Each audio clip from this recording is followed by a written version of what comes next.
Ok, ahí vamos ya.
Pues muy buenas noches a todos.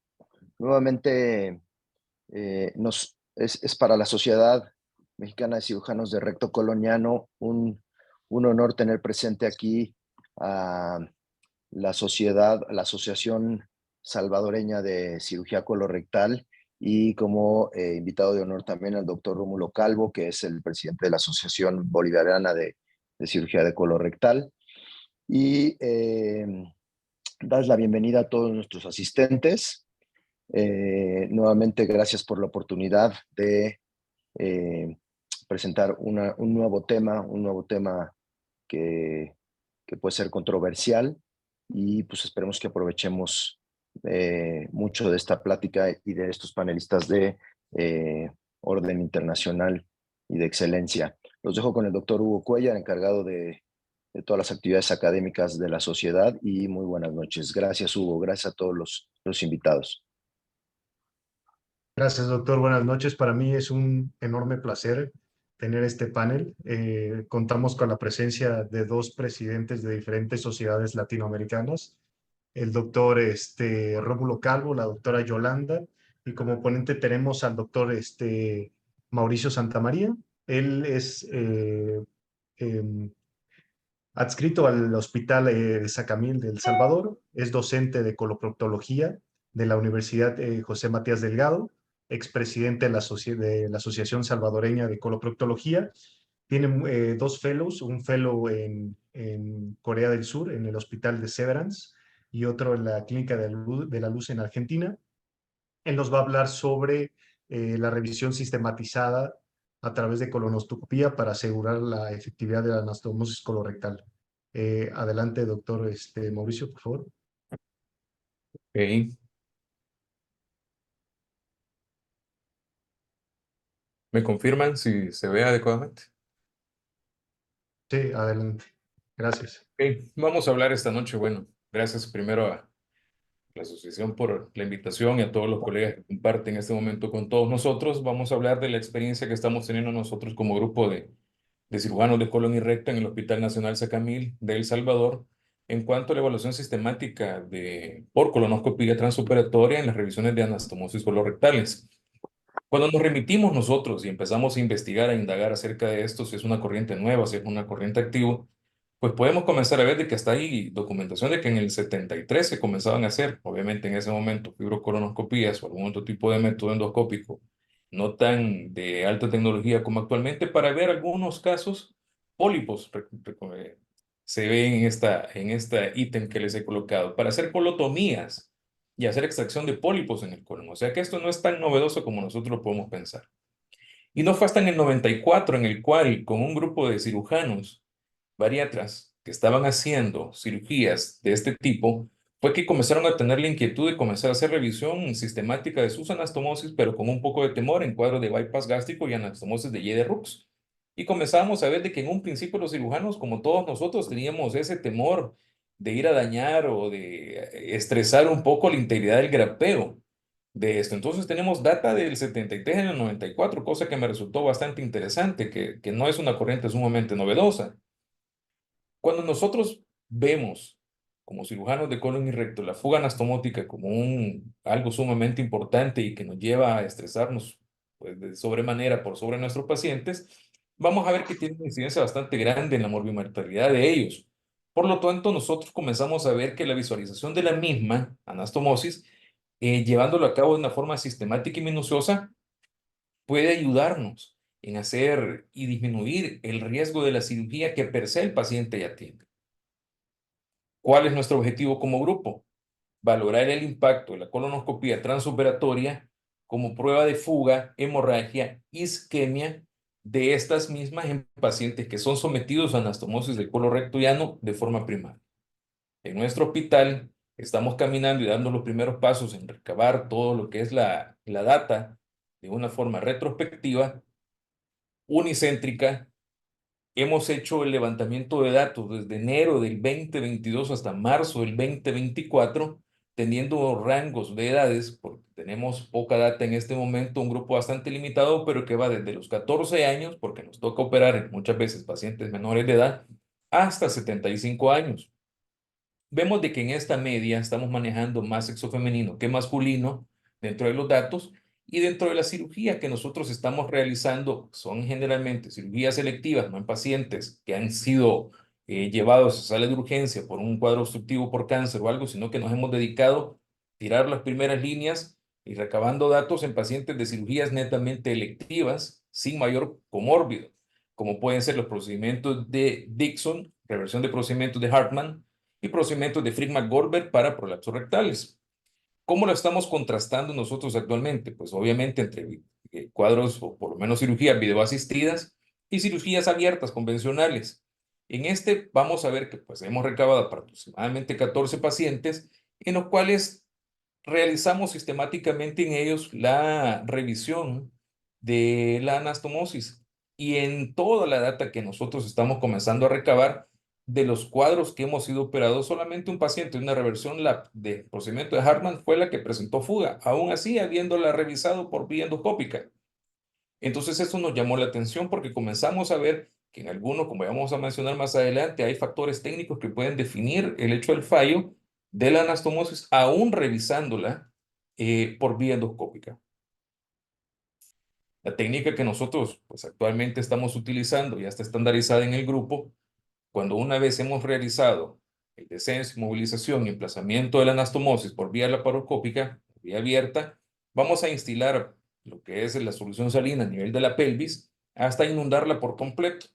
Esta tiene que ser, pues obviamente, solución salina tibia y vamos a realizar un campleo, un clamp sistemático en la parte distal de la anastomosis para progresar a la introducción del colonoscopio gentilmente. Vamos a ver que hacemos una introducción lenta y vamos a hacer una insuflación secuenciada. nosotros comenzamos a dar pulsos. Estos pulsos nos están dando la oportunidad de no estresar la anastomosis y permitir que ésta rompa el colapso. Hacemos una revisión y lavado rutinario de la misma como parte de la revisión sistemática que poseemos. Acá hemos tratado más o menos de ejemplificar uno de los casos.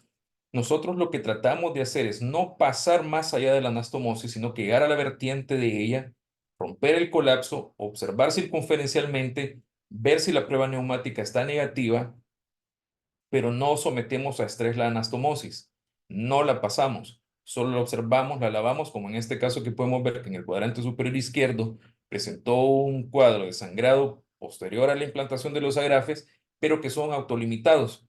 Esto es lo que nosotros actualmente hemos protocolizado. No estamos yendo más allá de la anastomosis, como alguna literatura muestra que en algunos casos la funcionalidad de hacer la colonoscopía transoperatoria puede ayudarnos a ver otras lesiones si es que el operador o el cirujano no ha sido el ejecutor de la colonoscopía primaria antes de llevarla a la cirugía. Vamos a ver que si realizamos prueba neumática e irrigación en el 100% de los pacientes que fueron sometidos a la revisión de anastomosis por vía colonoscópica. De nuestra población, que no es mucha, el 71% se revisó por esta vía. El otro porcentaje no fue revisada porque no se tenía en ese momento la viabilidad de hacer la revisión por vía colonoscópica y se procedió a hacerla por una vía tradicional, ya sea con una jeringa de bullón, estilando gas o un rectosigmoidoscopio rígido, inyectando gas como tradicionalmente se ha hecho. No vemos, pues obviamente, una gran diferencia entre la data que tenemos, entre hacer o no una revisión con colonoscopía para los que sí presentaron fuga. Entonces, pues obviamente estamos yendo con respecto a la tendencia que mundialmente se ve con respecto a los artículos. Nuestros resultados, que aunque aún son primarios, podemos ver que el sexo masculino es un factor de riesgo para nosotros. Hoy por hoy, la revisión directa por colonoscopía transquirúrgica de la anastomosis nos contribuyó a verificar sangrados y dehiscencias que hasta ahora, pues obviamente no lo hemos tenido en el transoperatorio directamente, sino en el posoperatorio inmediato. Y sí hemos visto que dentro de los hallazgos y resultados más importantes de nosotros como grupo, es que hemos visto que los pacientes que se han sido sometidas a la revisión han presentado defecaciones más tempranas, un número de 11 sobre 14, y la expulsión de flatos mucho más rápido. Y eso sí es algo que nos ha llamado la atención y ha sido como una constante en ellos. Los que no se han podido revisar, sí ha retrasado por lo menos hasta 72 horas en algunas veces la expulsión del tapón mucoso. No hemos visto tal cual una hemorragia transrectal que haya sido necesario cohibirlo por vía mecánica, sí han sido sangrados controlados, que han sido cedidos espontáneamente. Esta es hasta nuestra experiencia actual. Y todos los pacientes generalmente que han sido sometidos a la anastomosis han sido pacientes selectivos que no tienen factores de riesgo extra, como pacientes que hayan sido pues sometidos a radiación, quimioterapia, uso de esteroides o que tengan descenso de hemoglobina menos de 10 o una hipoalbuminemia significativa. Cuando nosotros comenzamos a trabajar en esto, pues nos remitimos a varios artículos que mundialmente hemos estado recopilando datos y agarrando experiencia para ver qué es lo que nosotros podemos mejorar o hacer. Y hemos visto que no andamos muy lejos de la media.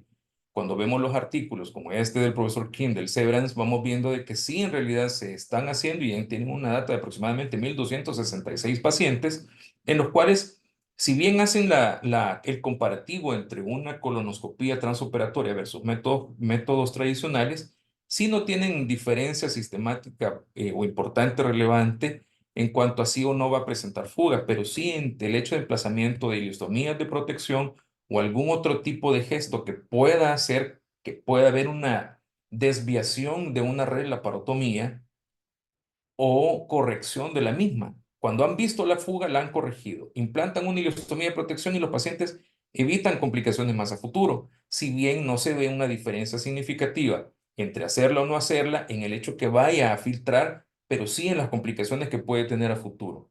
Al igual que este otro estudio que citamos, que vemos de que las conclusiones de ellos vienen siendo casi lo mismo, que se pueden revisar, que se pueden suturar los reparos y posteriormente implantar una ileostomía de protección para evitar complicaciones posteriores, al igual que este otro artículo, vemos que la mayoría va contrastando en lo mismo en las tendencias que nosotros estamos viendo. Todo paciente que sea sometido a una revisión colonoscópica sistemática no va a hacer una diferencia entre que fugue o no fugue, pero sí va a hacer una diferencia entre una reloparotomía, complicaciones y de alguna manera poder determinar si este paciente puede realizarse una reconfección de la misma por vía endoscópica. Algo que nos llamó la atención es la limitancia que podemos tener endoscópicamente para una de las complicaciones que nosotros tratamos de prever, y es una de ellas es la isquemia. Si bien se reporta de que nosotros podemos observar y corregir algunas complicaciones, la isquemia es bastante limitada si no la unimos con el uso de verdiindocianina de uso rutinario, cosa que nosotros no lo tenemos. En el caso de dehiscencia que nosotros podemos documentar, asumimos que pudo haber existido un cuadro de isquemia de la anastomosis y eso hacer proclive a la fuga, dado que cumplimos con los parámetros previos de descenso y movilización colónico y flexibilidad de la anastomosis. Podemos nosotros concluir de que, pues nosotros como cirujanos en un principio tememos de que la integridad de la línea de gapeo pueda ser sometida a la presión al realizar un estudio endoscópico en una anastomosis recién elaborada. Pero actualmente nosotros estamos viendo en nuestra escuela de que ejecutándolo de una forma protocolizada, sistematizada, es un proceso no muy riesgoso y de hecho nuestros residentes desde segundo y tercer año han podido ejecutarlas de una forma fácil y replicarla de una manera segura sin que ese haya sido un factor determinante para fuga anastomosis de nuestros pacientes. La colonoscopía transoperatoria cobra valor importante para confirmar la integridad de la anastomosis por medio de una visualización directa. Esto es un punto bien importante porque una de las inquietudes para nosotros como cirujanos era cómo estaba confeccionada o qué tan de buena calidad era nuestra anastomosis. Al tener la capacidad de observarla internamente y corregirla por mínima invasión y darle la chance que el paciente tenga mejor evolución en esto, yo creo que ahora esto es una herramienta bastante útil. Y hacerla de forma rutinaria en nuestros pacientes, pues obviamente eh, tiene ventajas. Y esto llega a formar parte de lo que nosotros venimos a ver que es un armamento extra de las que nosotros tenemos, tal vez no las puedan sustituir porque centros pueden ser que no tengan la viabilidad de poder tener el colonoscopio a la mano, pero puede ser que si lo tienes puedas ocuparlo de una forma segura y esto ayudar a que no se nos compliquen nuestros pacientes. Esto es lo que les traía para la discusión. Quedo abierto a preguntas. Perfecto, doctor, muchas gracias. Una presentación muy buena. Quisiera hacer la introducción de nuestros panelistas. Voy a empezar por la doctora Elena. La doctora Elena, ella es cirujana por el Instituto Salvadoreño del Seguro Social, hizo coloproctología en el Centro Médico Nacional La Raza en Ciudad de México y es cirujana del grupo gastromédico.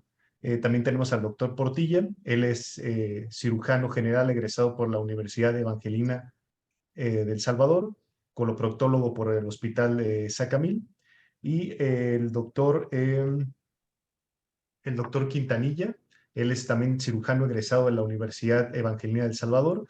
Hizo su estadía de coloproctología en la Universidad Católica de Argentina. Ambos, los tres panelistas son coloproctólogos y tenemos el gran honor, también tengo el gran honor de hacer la presentación del doctor Rómulo Calvo. Él es el presidente de la Sociedad Boliviana de Coloproctología, actualmente jefe del Hospital Metropolitano, y la doctora Yolanda, egresada del Hospital General de México, coloproctóloga, presidente de la Asociación Salvadoreña de Coloproctología. ¿Hay algún comentario que quieran hacer respecto a la presentación o podemos empezar con la parte del debate?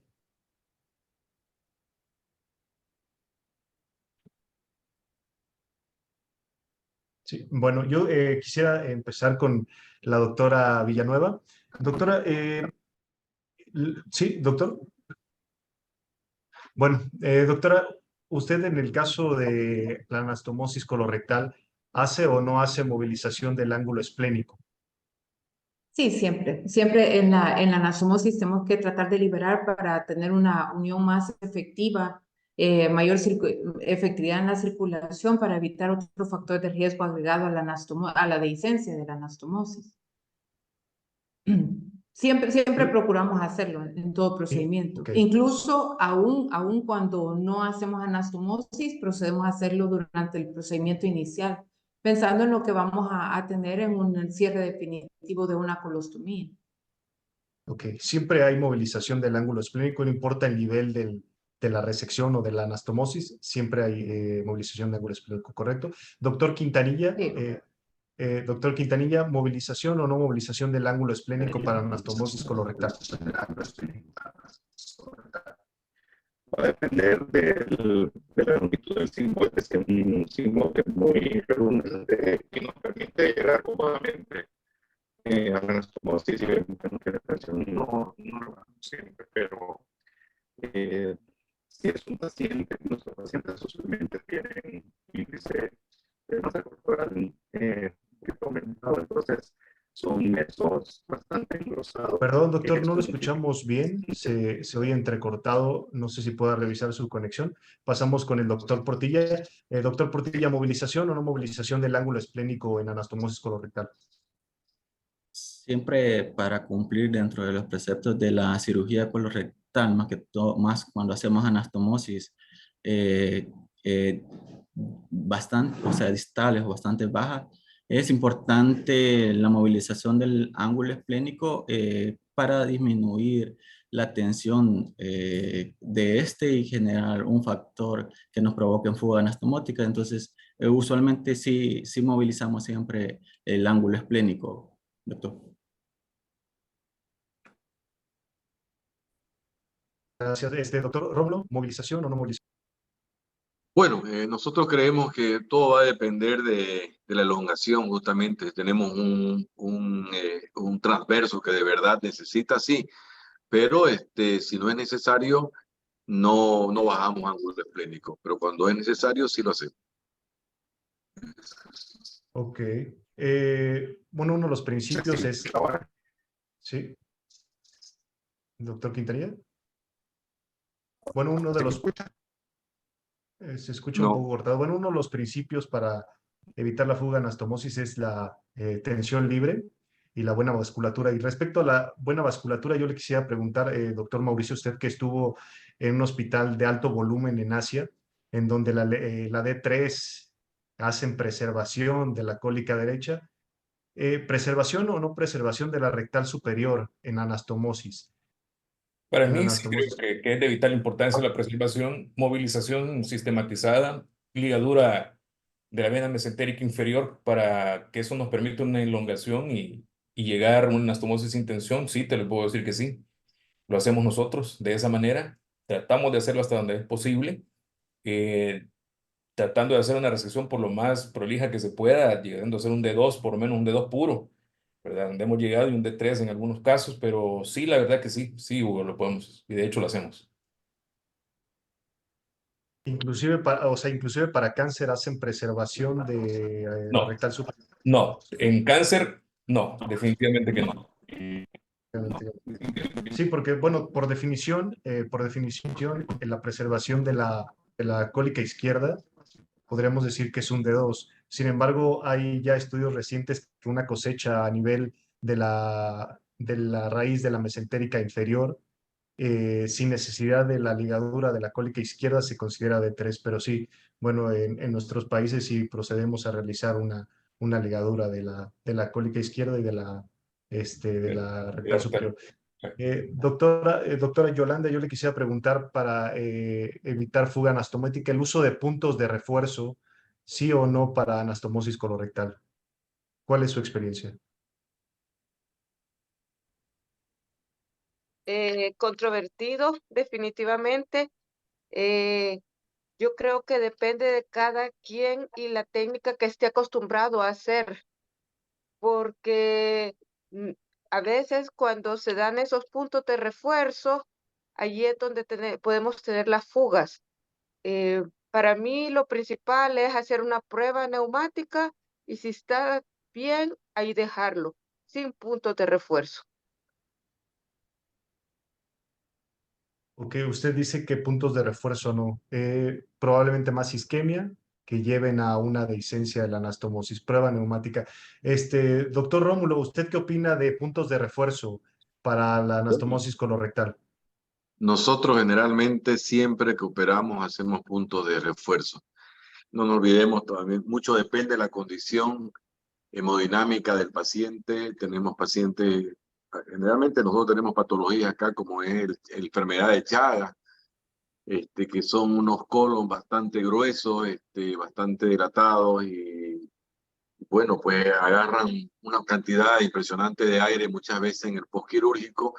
Entonces creemos que es muy importante siempre hacer puntos de refuerzo, al margen de los pacientes, generalmente son pacientes ya hipoproteinémicos, con muchos otros factores primarios que nos obligan a cuidar mucho la anastomosis.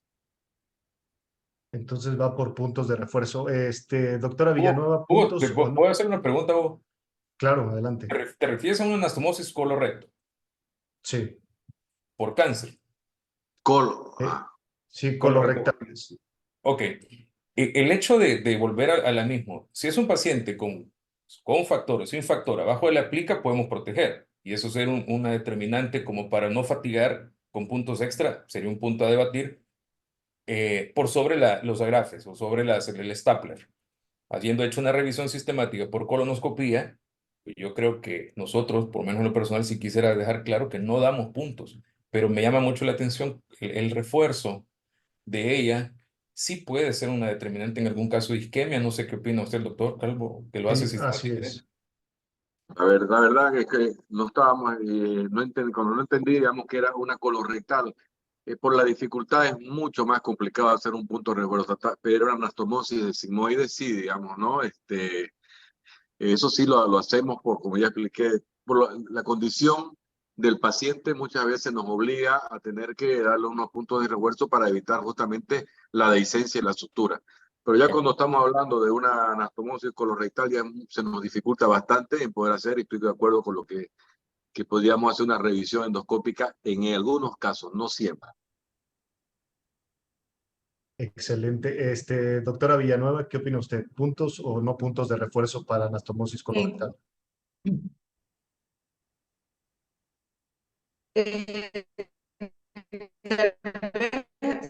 Antes que eso, quisiera reforzar que estoy de acuerdo con Mauricio. De hecho, en la cita que realizamos, hacemos una prueba neumática cuando hay procedimientos. Lo menciono porque solamente en caso de que una prueba neumática hubiera resultado anormal, o sea, que nos identifica una fuga, consideraría colocar un punto de refuerzo solamente para una fuga identificada, pero de forma regular. Perfecto. Doctor Portillo, una pregunta. ¿Cuándo realiza ileostomía de protección para anastomosis colorectal?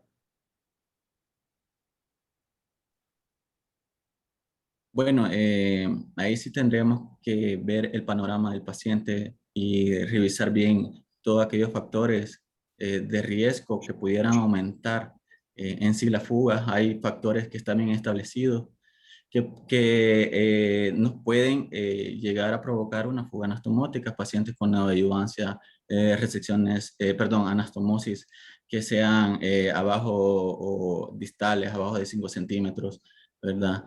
Pacientes masculinos en donde ha sido difícil realizar la confección de esta anastomosis.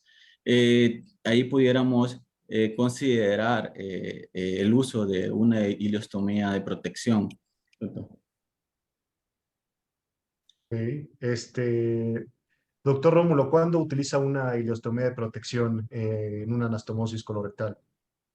Justamente cuando estamos hablando de un proceso oncológico por la inflamación de los tejidos, siempre es mejor proteger con una ileostomía, o también cuando tenemos anastomosis muy distales, donde puede haber mucha dificultad justamente en hacer las uniones, entonces mejor para prevenir cualquier fuga, nosotros sí hacemos una ileostomía de descarga. Okay. ¿Tiene que ver si está por arriba o por abajo de la reflexión peritoneal o independientemente de eso siempre hace ileostomía de protección? Tiene que ver. Ese punto yo creo que es bien importante, Hugo. La verdad que es dejarlo claro. Anastomosis abajo de la plica sí se ve que se beneficia con una ileostomía de protección. Ahora, yo quisiera, Hugo, que ahondáramos en un punto importante acerca de lo que estás hablando. ¿Cuál es la anastomosis de riesgo? Claro, sí. Es precisamente el siguiente punto al que vamos. Hay factores de riesgo claramente identificados, la quimiorradioterapia, pelvis estrechas, pacientes fumadores, en donde podría ser un factor de riesgo para dehiscencia anastomótica y está bien justificada la colocación de la realización de una ileostomía de protección. Y yo quisiera preguntarle, doctor Mauricio, si después de realizar la ileostomía de protección yo realizo prueba neumática y veo que hay fuga, ¿va y desmantela esa anastomosis y la vuelve a rehacer o simplemente da puntos de sutura? Fíjate que técnicamente ahora nosotros tenemos la capacidad de tener clips amplios de titanio que pueden obliterar si el evidenciar la prueba, que de hecho nos ocurrió en un paciente privado institucional, una filtración mínima. Y tuvimos la capacidad de hacer una corrección de la anastomosis durante el procedimiento endoscópico de revisión, cosa que nos obligó a implantar una ileostomía de protección, porque en ese momento sí se volvía una anastomosis de riesgo. Entonces, todo lo tratamos de manejar hoy por vía endoscópica. Entonces, sí, Todo por vía endoscópica. Ese es un sí. tema muy importante. De hecho, hay una pregunta ahí por parte del auditorio. De doctora Villanueva, usted que levantó la mano, me gustaría preguntarle Sí, qué hace si durante la prueba... perdón, sí, adelante. sí, perdón, la pregunta que me quedó pendiente ahí, sobre todo con la mención del doctor Rómulo Calvo sobre el reforzamiento de la línea de anastomosis, quería preguntarle, nosotros de rutina no lo realizamos, como les mencionaba, a excepción de encontrar un sitio con evidencia de fuga para reforzar, pero en los casos donde lo hace de forma sistemática, ¿cómo procede a dar esos puntos? ¿Da puntos cardinales o cómo refuerza esa sutura en la anastomosis? Generalmente reforzamos con puntos cardinales para disminuir más que todo la tensión que pueda tener justamente cuando el paciente ya esté en el postquirúrgico. Es para disminuir la tensión y evitar justamente que estas grampas puedan ceder o que el mismo tejido pueda de alguna forma también ceder. Por eso damos los puntos cardinales. En algunos damos un poquito más, dependiendo cómo está el tejido, pero generalmente a todos los pacientes les estamos haciendo estos puntos extras para disminuir la tensión. Excelente. Creo que sí, a lo que se refiere el doctor Rómulo, que él realiza los puntos de refuerzo, principalmente en el sitio de cruce de grapas, ¿no? Para evitar esa posible fuga anastomótica. Doctora Villanueva, volvemos con usted. ¿Qué hace en caso de que realice una prueba neumática transoperatoria y haya fuga, o sea positiva? Que es Pues una realmente pregunta hemos que tenido también nos dos, realizan del auditorio. en ¿Cuál es las su tres. principal criterio? Disculpe, perdón, ¿cuál es su principal criterio para rehacer una anastomosis con una prueba neumática positiva? Con prueba neumática positiva, realmente hemos procedido a hacer diferentes abordajes para el paciente. Si considero en una prueba neumática que hemos identificado una fuga pequeña, mínima, que se puede reparar y al repetir la prueba es negativa, pues realmente sí hemos tenido la experiencia de dejarla tal cual y no dejar reforzamiento. Si ha sido una anastomosis difícil de inicio y además de eso tenemos una prueba neumática positiva, hemos procedido a dejar ileostomía. Solamente realmente en muy raros casos hemos tenido un defecto tan significativo por la inflamación del paciente que ha sido necesario por defecto amplio en el grapeo desmantelar y volver a efectuar la anastomosis, lo cual nos ha pasado en 2 ocasiones y ya en la reconfección pues ya tuvimos prueba neumática negativa, pero si logramos corregir la fuga identificada, lo dejamos tal cual. Y si todavía nos queda un factor de inflamación significativo, si lo hemos derivado con ileostomía. Perfecto. Doctor Portillo, ¿cuáles son sus criterios para rehacer una anastomosis intraoperatoria tras una prueba neumática positiva? Sí, tendríamos que ver con qué paciente nos estamos enfrentando. Si es un paciente con comórbidos, si es como decía la doctora, ha sido difícil realizar la anastomosis. Si es pequeña la fuga que nosotros logramos identificar, ¿verdad? Todos esos puntos quizás juegan a favor de si realizar o no la reconstrucción de la colostomía. Sin embargo, siempre que nosotros encontramos una fuga que no es muy significativa, decidimos solo realizar el punto de refuerzo, ¿verdad? Y siempre realizar una ileostomía de protección, ¿verdad? Ya realizar una reconstrucción de colostomía, sí, aparte de que nos estaríamos prolongando más en el tiempo quirúrgico, expondríamos más al paciente si es un paciente de riesgo, ¿verdad? Entonces tratamos de solucionar de la mejor manera, de una manera rápida, este tipo de situaciones, ¿no? Ok, gracias, doctor. Doctor Quintanilla, no sé si ya tengamos buena conexión con usted. Me gustaría preguntarle, en el posoperatorio temprano, ¿qué marcadores bioquímicos utiliza para monitorizar fuga anastomótica? ¿Me ¿Y en escucha ahora, qué? doctor? Sí, ya lo escuchamos perfectamente, gracias. Ok. Bueno, nosotros usualmente hacemos control de glóbulos blancos a las 48 horas junto con proteína C reactiva. Esos son los únicos ¿Qué marcadores. nivel de corte utiliza para la proteína C reactiva para detectar una fuga anastomótica? De 50 para arriba. De 50 para arriba. Doctor Mauricio, ¿usted cuál es su protocolo para la detección temprana de fuga anastomótica? La verdad que te voy a decir algo tan sencillo que tratamos nosotros de hacer es la taquicardia. No es un marcador bioquímico, pero nosotros clínicamente es lo que basamos. Sistemáticamente comenzamos a hacer secuencia con línea blanca, ¿verdad? PCR, totalmente de acuerdo con el doctor. No ocupamos otros, la verdad, que son dos que son sencillos y contamos con ellos en el hospital.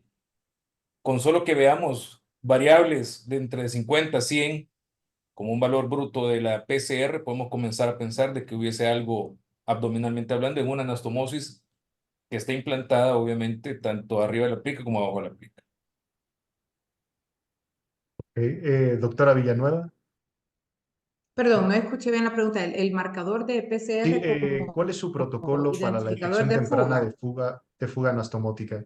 ¿Marcadores bioquímicos, la clínica del paciente, Eh, algún estudio de imagen? Como número absoluto, no. Como número absoluto, no, porque no lo considero específico de la cirugía colorectal efectuada, sino más bien el cuadro clínico del paciente, su evolución. Creo que me fijaría más en eso, respaldado en marcadores de laboratorio, en la PCR, sí, pero no como indicador directo de que hay una fuga, sino el cuadro clínico del paciente asociado al examen físico. Sí, eso me parece también sensato. A veces los marcadores bioquímicos pueden estar alterados por la respuesta inflamatoria sistémica secundaria al trauma y a veces lo que nos orienta, como bien dice el doctor Mauricio, es la parte clínica. Doctor Rómulo, sí, adelante. Ya, bueno, nosotros no usamos en realidad, creo, el tema laboratorial. Creo que, no sé si ustedes estarán de acuerdo, pero nosotros siempre dejamos un drenaje tubular dirigido justamente hacia la anastomosis, que ese es el ojo que tenemos nosotros dentro de la cavidad y es la mejor forma de poder darnos una alerta al haber una fuga anastomótica. Y Sí, aparte eso de es la clínica, ¿no? Como dijo el doctor, la taquicardia, la reacción peritoneal, la diaforesis que puede tener el paciente, pero el drenaje tubular creo que es el medio más acertado para poder diagnosticar tempranamente una fuga anastomótica. Sí, también sí hay diversos estudios en donde el uso de una sonda transrectal para la protección de la anastomosis, inclusive para ayudar al paciente a canalizar, está descrito. Sí, completamente de acuerdo. Y, doctor Rómulo, ¿usted siempre utiliza drenaje para sus anastomosis? Siempre que hace anastomosis colorectal, ¿deja drenaje intraabdominal, un Blake, un J-Back, un Biovac? Siempre dejo un drenaje tubular. Un drenaje tubular, justamente para ahí que eso nos va a tener a nosotros siempre en alerta de una hemorragia o justamente de una fuga anastomótica. Lo dejamos por 5 días. Como dice la literatura, ¿no? Después del 5.º día, si no hay una fuga, pues ya quiere decir que está bien soldada la anastomosis. Entonces, después del 5.º día, nosotros retiramos nuestro drenaje tubular. Perfecto. Doctor Quintanilla levantó la mano. Misma pregunta. ¿Drenaje para todos sus pacientes posoperados de anastomosis colorectal? No, solo en pacientes que hemos tenido complicaciones como un sangrado transoperatorio que queremos vigilar en el posoperatorio, o si hemos tenido una anastomosis de difícil confección, pero no por rutina. Y la pregunta que le quería hacer al doctor Rómulo me la contestó ahí porque quería preguntarle al cuánto tiempo le retiran el dreno. Sí, 5 días, comentaba el doctor Rómulo. ¿Alguien que deje el drenaje por más tiempo o por menos tiempo? Protocolo CERAS dice que hay que retirar drenajes lo más pronto posible. El doctor Quintanilla, él dice que no deja, bueno, de manera electiva no deja drenaje. Doctora Villanueva, ¿qué opina del uso del drenaje para anastomosis colorectal?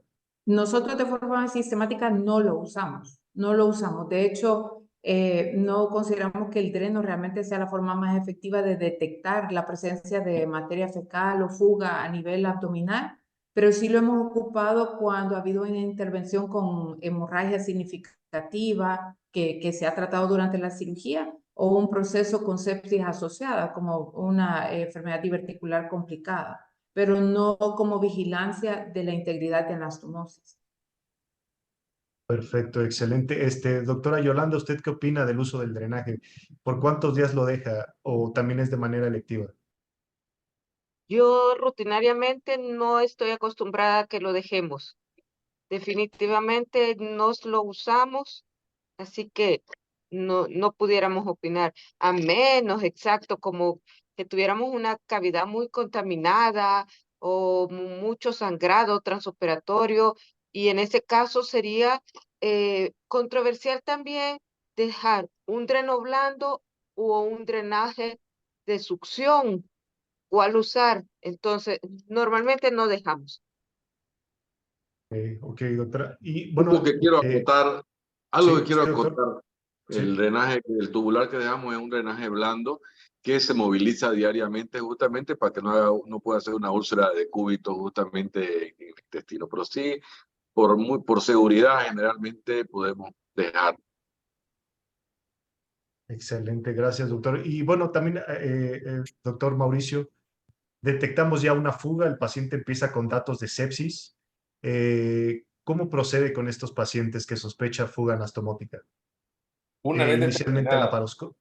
Sí, adelante. una vez determinada la fuga, por cualquiera de las formas que sea, ya sea por clínica, ya sea por DREN, ya sea por TAC, procedemos a hacer una revisión siempre por vía laparoscópica. Esa sería siempre nuestra primera opción. Y dependería del grado de compromiso por cuadrantes que el paciente tenga como para determinar si convertimos o no convertimos y el grado de compromiso intraabdominal. Generalmente, una vez determinada la fuga anastomótica, nosotros procedemos totalmente a desconectar y derivar con una ileostomía. Ahí nosotros no empezamos a reconfeccionar o algo, dependería mucho, como te digo, sepsis de 1, 2, 3, 4 cuadrantes, obviamente nos llevaría casi que al mismo camino a hacer una desconexión total con una ileostomía. Claro, sí, a veces es más complejo hacer un Harman reverso que una ileostomía.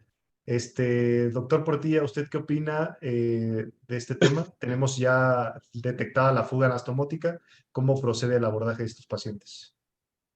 Sí, como dice el doctor Santamaría, siempre que abordamos un paciente que hemos detectado fuga y ya con sepsis, siempre es la desconexión y la realización del estómago, ¿verdad? No realizamos ningún tipo de reparo, sino que de una sola vez la revisión, la laparotomía, lavado y la confección del estómago.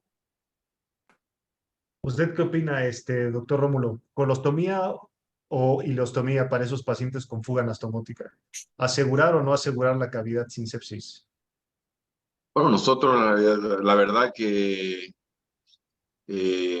por las condiciones que tenemos posiblemente en los hospitales, que no son las mejores ni las más adecuadas, hay que adaptar muchas veces a la necesidad justamente y preservar la vida del paciente. Nosotros sí aperturamos otra vez la cavidad, hacemos un lavado exhaustivo y dejamos una ileostomía de descarga, una ileostomía de protección, reparamos la fuga anastomótica, ya, y bueno, pues volvemos volvemos a cerrar la cavidad. Sí, tiene las condiciones de la sepsis, especialmente. Perfecto. Doctor Quintanilla, tenemos una sepsis abdominal localizada. ¿Procedemos a realizar hilostomía o Harman? Va a depender del orificio que se ha dado en la anastomosis, porque a veces nos pasa que son microperforaciones y que puede generar contaminación, pero a la hora de revisar la anastomosis no encontramos la perforación. En estos casos, hay que desmontarla. Se volvió a ir el sonido, doctor. No lo escuchamos bien. Hay Sí, una pregunta. ¿ahora me escucha? Sí, lo escuchamos perfecto. Gracias. Ok. Si es una perforación pequeña, porque ese tejido es un tejido inflamatorio, dar puntos, eso lo más probable es que se va a volver a romper, pero si es una microperforación que no logramos evidenciar el punto, no logramos ver el punto. Pues se volvió a ir el sonido. Hay una pregunta, si quiere, doctora Elena Villanueva, una pregunta por parte del auditorio. ¿Cuándo le da de comer a sus pacientes en el posoperatorio después de una Al día anastomosis? siguiente. Al Al día siguiente, siendo diferentes protocolos y el avance de la dieta, pero al día siguiente ya iniciamos dieta líquida para ir progresando en base a la tolerancia del paciente y el estado abdominal. Con diferentes métodos, ¿verdad? Depende del hospital donde estamos localizados y lo que tenemos a disposición como suplementos nutricionales, pero al día siguiente definitivamente movilización y dieta. ¿Usted qué opina, doctora Yolanda? ¿En qué momento les da de comer a sus pacientes? ¿Utiliza algún criterio clínico que canalice gases, disminución de reactantes de fase aguda? No, definitivamente igual. Al siguiente día iniciar la dieta líquida, ¿verdad? Y siempre teniendo en cuenta la proteína C reactiva precisamente y los leucogramas para ir valorando la progresión de la dieta y sobre todo el estado general del paciente. Perfecto. Doctor Rómulo, ¿usted cuándo comienza con la alimentación de estos pacientes? Bueno, primeramente valorando el estado del paciente, primeramente, y después cuando el paciente comienza a canalizar los gases, comenzamos con la dieta líquida. Nosotros después de que canalizan, recién iniciamos paulatinamente según la evolución del paciente, pero cuando elimina gases, recién comenzamos dieta. Perfecto. Doctor Portilla, hay una pregunta por parte del auditorio. La procalcitonina, experiencia y uso para detección de fugas anastomóticas. En nuestro centro, sí, como le decía el doctor, como reactante de fase aguda, realmente siempre el que mayormente utilizamos es la PCR, a menos que haya una alteración, digamos, en el cuadro clínico del paciente o una alteración en la leucocitosis, el PCR, sí mandamos una procalcitonina que es mucho más específica en los cuadros ya directamente de sepsis, doctor.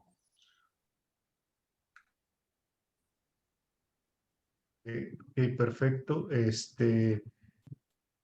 Doctor Mauricio, algo en relación a los pacientes que tienen sepsis abdominal, ya un sepsis abdominal grado 4, en donde es imposible ya hacer una confección, ¿opta por hacer Hartmann o ileostomía? Una pregunta también por parte del auditorio. Yo, la verdad es que coincido mucho con lo que decía el doctor Quintanilla. Si es una lesión puntiforme, detectable y es pasible de poderla manejar clínicamente, procederíamos a descargarlo con una ileostomía, pero si vemos que es una disrupción completa de un porcentaje sumamente alto de la anastomosis, procedemos a hacer siempre tradicionalmente una desconexión, procedimiento de Hartmann. Lo manejamos así y definitivamente que esa es nuestra conducta. Quería traer igualmente otra contrapregunta. Cuando hay una ileostomía de protección en una disrupción puntiforme no detectada, pero sí hay una sepsis de un cuadrante, ¿a ustedes les gustaría volver a rechequear esa anastomosis por vía endoscópica previo la reversión de la ileostomía? Dejo la pregunta también. Sí, En ese caso, Mauricio, no lo hacemos por vía endoscópica inicialmente, sino que lo hacemos instilando material de contraste hidrosoluble y se le hace una tomografía o se le hace un colon por enema, pero solo a baja presión Baja presión. y obviamente ya cuando ha pasado el tiempo que uno quiere cerrar esa ileostomía. Okay. Sí, completamente. Y yo creo que algo importante que no hemos tocado es el mejor método de estudio para la detección de anastomosis. A veces el uso de la tomografía con contraste con gastrografín nos permite ver que sí puede haber una fuga o fugas que no son perceptibles por radiología. Doctor Mauricio, ¿qué tipo de imagen de estudio utiliza para la detección de fuga en el posoperatorio? Sí, la tomografía totalmente. Ese sería nuestro estudio radiográfico de elección.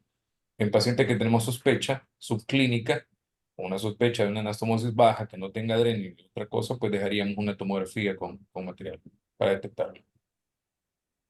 Ya la última pregunta, ya para cerrar, doctor Rómulo, ¿alguna técnica que utilice para evitar las orejas de perro en el muñón distal de la anastomosis? Técnica específica, justamente es evitarla, ¿no? No dejar justamente la oreja de perro, porque al final y al cabo, puede ser uno de los factores también que puede causarnos posteriormente una fuga o si no, ciertas molestias en la digestión después del paciente. Ok, perfecto. Pues tratamos de cubrir todos los aspectos de la anastomosis. Ya no hay preguntas por parte del auditorio. Yo sinceramente les agradezco el esfuerzo, el tiempo y la dedicación que pusieron en este webinar y en este proyecto académico que tenemos mensualmente. Un especial agradecimiento a la doctora Yolanda y al doctor Rómulo, ambos presidentes de sociedades hermanas como es El Salvador y Bolivia. Y bueno, no sé si tenga algún comentario final, doctora Yolanda y doctor Rómulo. Bueno, yo diría que primero muchas gracias por la invitación. Para nosotros como asociación es un honor y un gusto poder participar con otra asociación, amiga y colega, que eso definitivamente engrandece los conocimientos y nos permite una mejor educación continua para todos. Yo diría que muchas veces cuando tratamos un tema como esto, que es muy controversial en el sentido de los medios que cuenta cada hospital, la tecnología que podemos tener, eso también nos va a ayudar a que tratemos de hacer las cosas mejor en cada lugar que nos encontremos. Muchas gracias, doctora. Doctor Rómulo, sí, adelante. Hugo, antes de despedirme, bueno, nosotros, algo muy claro que ha dicho la doctora, tenemos que basarnos mucho en los medios que tenemos en nuestros hospitales para poder desarrollar muchas técnicas y muchos exámenes, tanto pre como postquirúrgicos. Y algo que nosotros, que se me quedó sin poder explicar, digamos, el por qué le hacemos la ileostomía, porque para nosotros es mucho más fácil después revertir la ileostomía que una colostomía. Entonces, la reversión es externa, además no tiene presiones de aire, entonces para nosotros, estás hablando de que tenés un tejido inflamatorio, de que la reversión cuando es de colon es mucho tiempo más después de la cirugía que en una ileostomía. Entonces ese es uno de los motivos más importantes que tenemos. Y agradecerte, de verdad, agradecerles a todos, primero conocerlos a muchos ya, y la oportunidad de también aprender, porque aquí muchos aprendemos y aprendemos de la vivencia de muchos hospitales, otros más grandes, otros más pequeños, y bueno, siempre prestos a poder comentar justamente la vivencia que tenemos nosotros acá en Bolivia. Muchas gracias, doctor. Y pues solamente queda agradecer también a nuestros panelistas, el doctor Roberto, la doctora Elena, el doctor Francisco, el doctor Mauricio, que esperemos vernos por ahí, doctor, ahora en el Claro. próximo ISURCS. Sí, claro. Muchas gracias a todos por su apoyo, por su participación. Doctor Jorge, no sé si quiera hacer la extensión para el congreso que vamos a tener en noviembre. Sí, no lo escuchamos, doctor. Está en mute. Bueno, pues agradecerle a todos los asistentes nuevamente.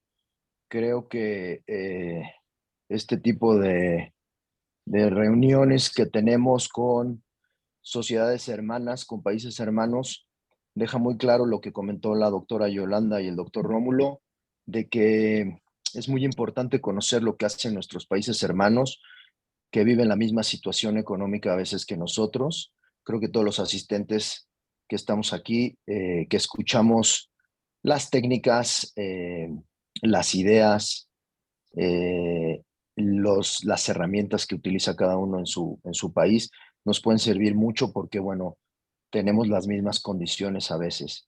Y agradecerles nuevamente, creo que tenemos una ventana de oportunidad muy grande para seguir colaborando entre nuestras sociedades y aprendiendo de nosotros mismos. Muchas veces es importante escuchar mucho de los expertos, pero también es más importante escuchar de los expertos que hacen las cosas con los mismos recursos que nosotros tenemos. Gracias, Hugo, por la coordinación de la sesión y me queda invitarlos al Congreso Internacional de la Sociedad, que se llevará a cabo en la Ciudad de México en esta ocasión, del 30 de octubre al 2 de noviembre. Y para todos nuestros asistentes, gracias por darnos otra vez la oportunidad de llegar hasta ustedes y se les hará llegar a todos los que hicieron su registro una constancia de asistencia, igual que a los panelistas, y agradecerles a todos. Muchas gracias. Buenas noches. Gracias. Muchas gracias. Buenas noches a todos. Gracias, muchas gracias a todos. Gracias, buenas noches. Buenas Buenas noches. noches.